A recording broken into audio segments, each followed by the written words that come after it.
And our final panelist is Arthur Evans. He's the CEO of the American Psychological Association, and prior to that, he was the commissioner in Philadelphia for the Department of Behavioral Health and Intellectual Disabilities.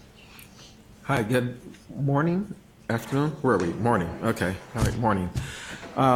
And thank you for inviting me to be here. I've already heard some really good things, and even though I wasn't here yesterday, I'm sorry I couldn't be here yesterday. So I don't want to repeat those, but I want to build off of what I've heard people talk about. And so let me just give you a little background on myself and how my thoughts have been influenced. So I've been a clinician. I've had people with serious mental illness who've attempted suicide. I've been a program director and a clinical director having to implement protocols to make sure that people who were having suicidal ideation were safe. I've trained people in academic medical settings for working with people with serious mental illness.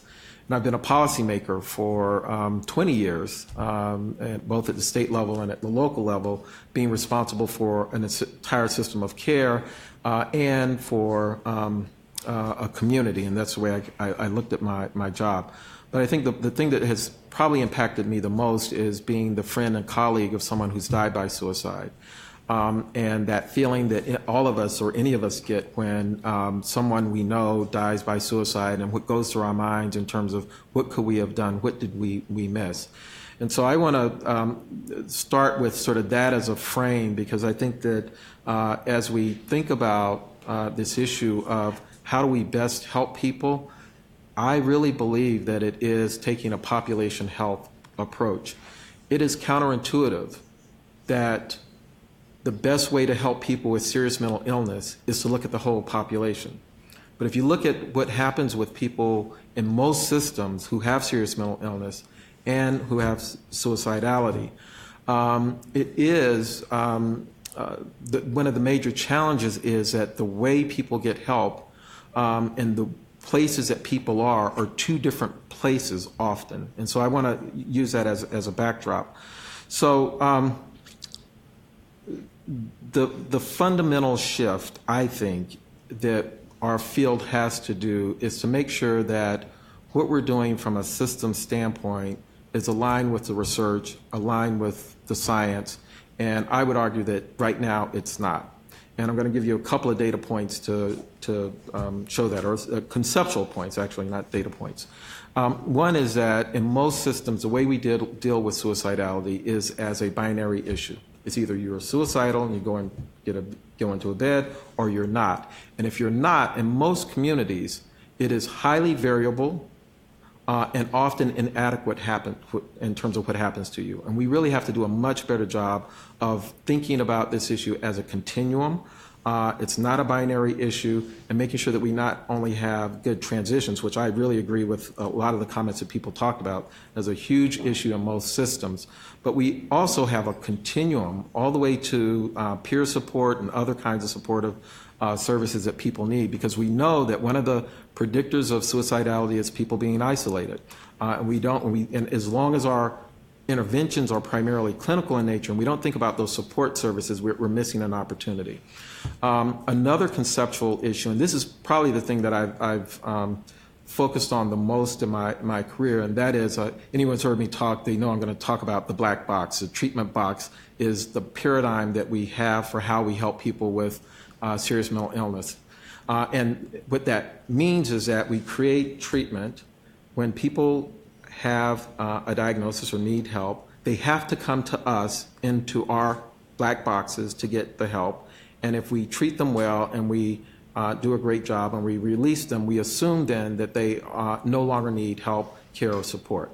There are so many problems with that paradigm, and if we had time, we could go through all of the issues. But let me tell you the biggest one that I see, or one of the biggest ones, and that is that when people need help, often they are not in our treatment programs. We know that there are a high number of people who have serious mental illness who are not in treatment programs.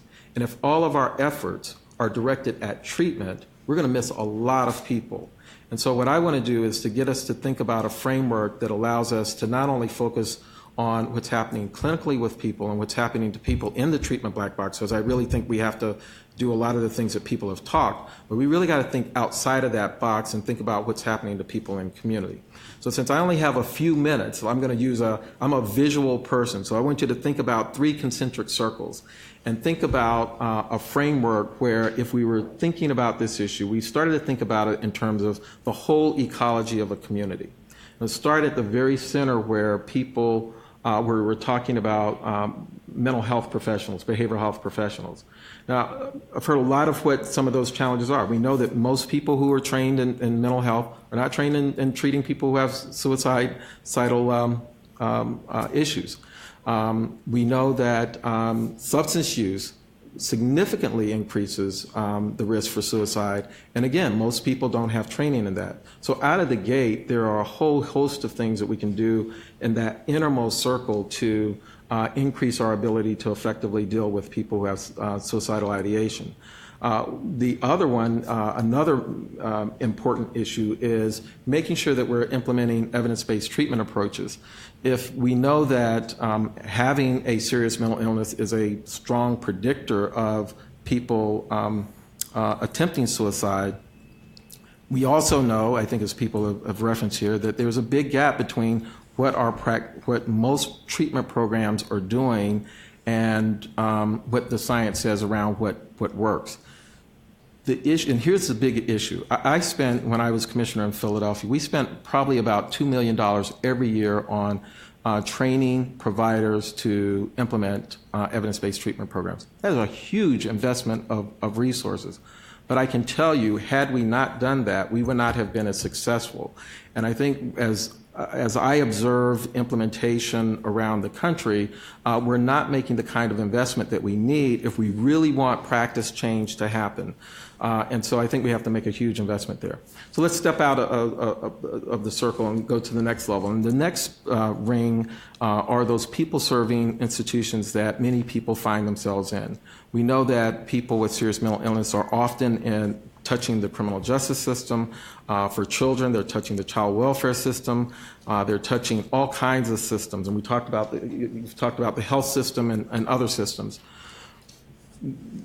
I believe we have to have strategies to help those systems better identify and address mental health issues within those institutions and settings.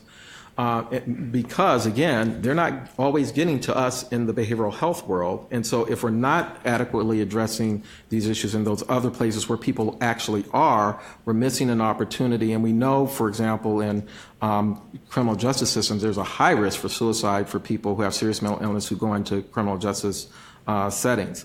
So how do we then make sure that we're training not only healthcare professionals, but professionals in a lot of other systems and in institutions like churches? One of the strategies we used in Philadelphia was to make sure that churches and synagogues and masjids and people that were congregants in those settings could recognize mental health challenges, because that's often where these issues start to emerge. And those are the people that are going to provide help and support.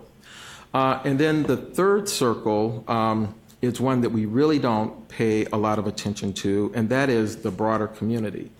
And I think it's unfortunate when we talk about clinical versus public health as if they are hydraulic. They're not. In my view, a good clinical system is the foundation of a good public health approach. And so at the level of the broader community, there are a number of things that I think we have to do. One is to reduce stigma associated with mental health challenges. We can build the best treatment programs in the world, have the best outcomes in the world, but if people don't go to them because they're embarrassed or they're ashamed or they don't know how to get there, it doesn't matter.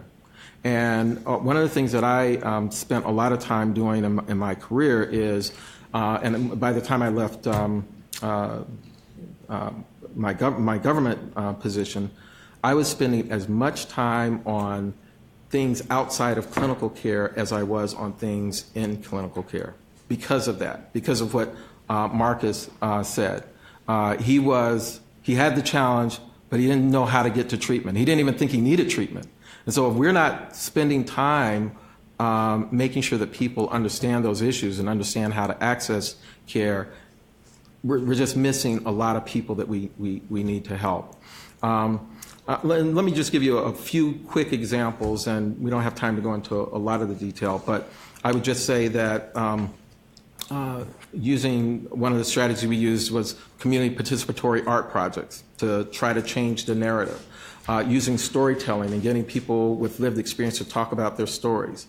One of the things we did was go into communities and do community screening. So most of us have gone to a community health fair, got our blood pressure taken. So we would go and set up right next to them and do a mental health screening.